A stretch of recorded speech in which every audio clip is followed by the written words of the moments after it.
Comme chaque semaine, nous lisons entre les lignes de l'actualité avec vous, Clément Viktorovitch. Bonjour Clément. Bonjour. Alors que l'examen du projet de loi immigration va se jouer demain au Parlement, vous revenez sur un mot qu'on a beaucoup entendu dans le débat, le mot d'intégration, un concept qui, selon vous, aurait été en partie vidé de son sens. Oui, en politique, les mots sont des armes et ces armes peuvent être détournées. Je crois qu'il en va ainsi du mot intégration. Dans le débat public, ce mot est presque toujours utilisé dans un seul sens, celui d'une injonction adressée aux immigrés. Quand Gérald Darmanin, par exemple, présente sa loi immigration à l'Assemblée, il prévient clairement qu'elle va entraîner, je le cite, des exigences d'intégration plus fortes. Derrière ce mot, ce que l'on entend en réalité, c'est une méfiance à l'égard des immigrés, l'idée qu'une partie d'entre eux voudrait vivre séparés du reste de la population et qu'il faudrait donc qu'ils fournissent des efforts pour s'intégrer. Et selon vous, ça n'est pas le cas? Bon, déjà, il faut commencer par savoir de quoi on parle. Si on se réfère à ce que disait le Haut Conseil à l'intégration, qui hélas n'existe plus,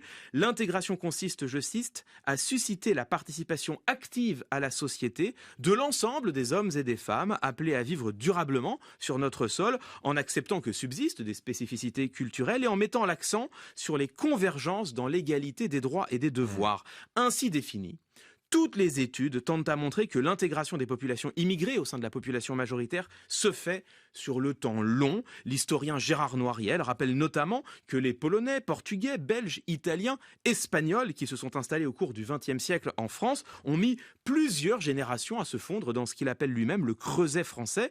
L'intégration se fait progressivement, mais elle se fait naturellement. Alors voilà pour le rappel historique. Est-ce que c'est encore le cas aujourd'hui, Clément? Eh bien oui, semble-t-il. Je me permets de renvoyer à la très importante enquête Trajectoire et Origine de l'INSEE et de l'INED publiée en 2016 sur la question clé de l'identité nationale, celle dont il est bien souvent question en réalité quand on prétend parler d'intégration. La conclusion des chercheurs est limpide, je les cite, les immigrés et descendants d'immigrés adhèrent massivement à l'identité française, fin de citation. Les personnes immigrées ont même tendance en France, sur certains points, à s'intégrer davantage que dans les autres pays. Quand on regarde par exemple les descendants d'immigrés, ils ont en France un taux de mariage mixte particulièrement élevé, 60% contre 48% pour la moyenne des pays de l'OCDE.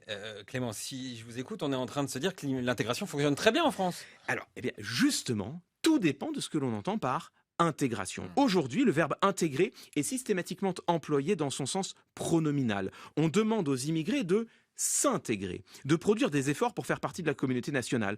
On oublie que le processus doit marcher dans les deux sens. Ce n'est pas seulement aux immigrés de s'intégrer, c'est aussi à la République de les intégrer. Or, cet effort-là, je crois que la République ne l'a pas assez fait. Qu'est-ce qui vous permet de dire ça? Écoutez, là encore, il suffit de regarder les chiffres. Aujourd'hui, une part importante des immigrés vivent une situation de ségrégation territoriale. Si vous prenez les 10% de quartiers les plus pauvres, ils comptent en moyenne 29% de chômeurs, 40% de logements sociaux et 51% de personnes immigrées. Certains quartiers comptent même 90% d'immigrés, souvent originaires des mêmes pays ou des mêmes régions du monde. Comment parler d'intégration républicaine quand des populations immigrées et pauvres ont été volontairement concentrées dans les mêmes quartiers? D'autant que dans ces quartiers, il y a aussi des problématiques de services publics, par exemple. Oui, c'est vrai, des services publics qui tendent à être sous-déployés, sous-dotés, voire parfois défaillants. On peut notamment citer le rapport d'information sur la Seine-Saint-Denis, le département le plus pauvre de France, qui a été déposé à l'Assemblée nationale en 2018. Ce rapport montre bien comment les habitants doivent souvent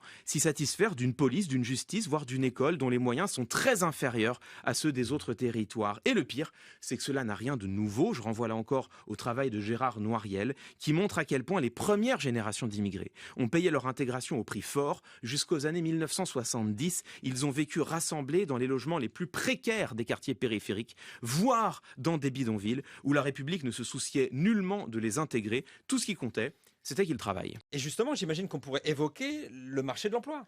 Oui, c'est vrai. Aujourd'hui, le taux de chômage des immigrés gravite autour de 13% contre un peu plus de 7% en moyenne pour la population active. Alors, c'est vrai qu'il y a des effets intrinsèques. Les immigrés sont plus souvent ouvriers que le reste de la population et les ouvriers subissent en priorité le chômage. Mais il y a aussi de véritables discriminations à l'embauche, comme l'a bien montré par exemple l'économiste Dominique Meur dans un papier récent, sans parler bien sûr des discriminations dans l'accès au logement ou des multiples expériences de racisme qui ont été abondamment documentées, notamment par le défenseur des droits. Là encore, comment parler d'intégration quand ce que subissent ces personnes au quotidien, c'est le rejet ?